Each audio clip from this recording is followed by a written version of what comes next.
So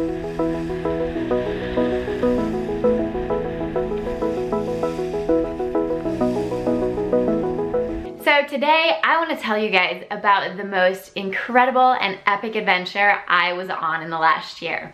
And that was a 5-day sail trip from Panama into Cartagena, Colombia. It was not only my first sail trip, but also just filled with some of the most incredible moments that I will remember for the rest of my life. The journey breaks down like this. It was 5 days at sea in total on a 42-foot sailboat that had 4 cabins and 12 people on board. And we were gonna be spending 3 days in the San Blas Islands, then crossing for the other, basically 2 days. I had been traveling through Central America by myself for about 5 weeks at this point, and this was kind of the last stretch of my journey. I was a little worried that this was gonna be like a couple's romantic little sail trip. Actually, it turned out to be nothing like that.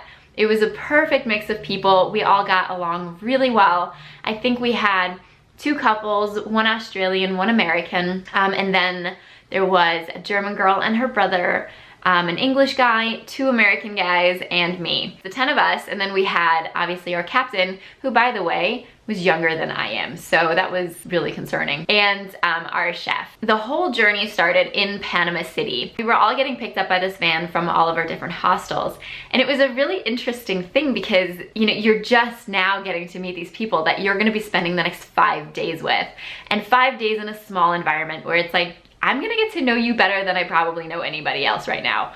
So there was a bit of that kind of excitement and not really anxiety, but just a bit of that, maybe tension, whatever you want to call it, in the air. So it was definitely an interesting vibe getting there. We went to this little harbor town where we had to wait before we could get on to the boat and then take off from there. So we had about an entire afternoon to have some beers, hang out, and get to know each other. And we all got along really well. So that was awesome. Everything is awesome. We then finally got to get onto the boat at about 10 p.m. They gave us a safety briefing.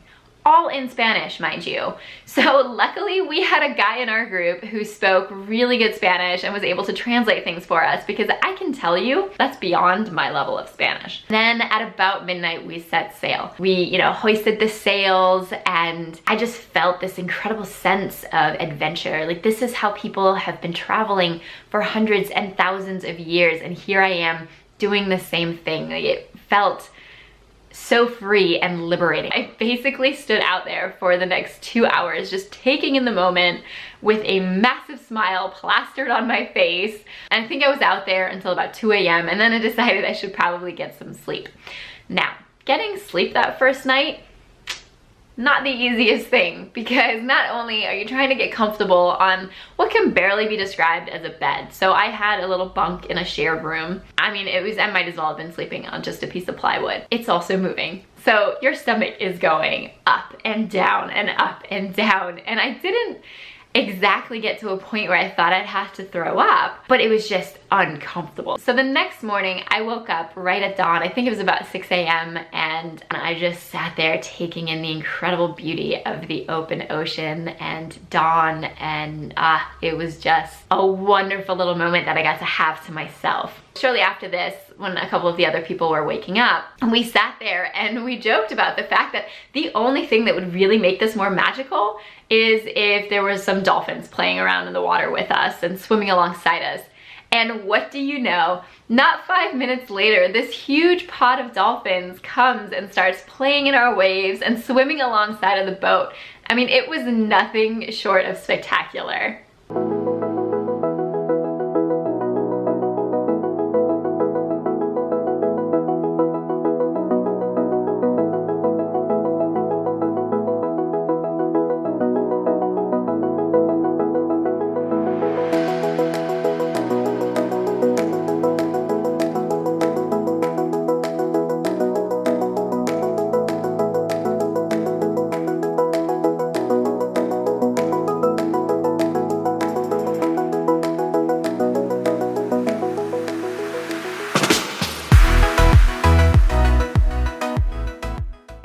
definitely helped take some of the nausea away, but we also started getting into the San Blas Islands. That was a pretty awesome thing to see the islands.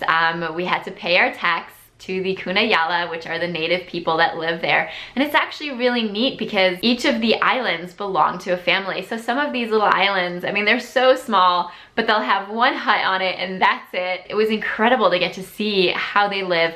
We bought some really fresh seafood from them. For the next 3 days, we got to spend our time just snorkeling, swimming, tanning, having beach bonfires, drinking, eating just some of the most amazing food and some of the freshest seafood, and enjoying some of the most beautiful night skies.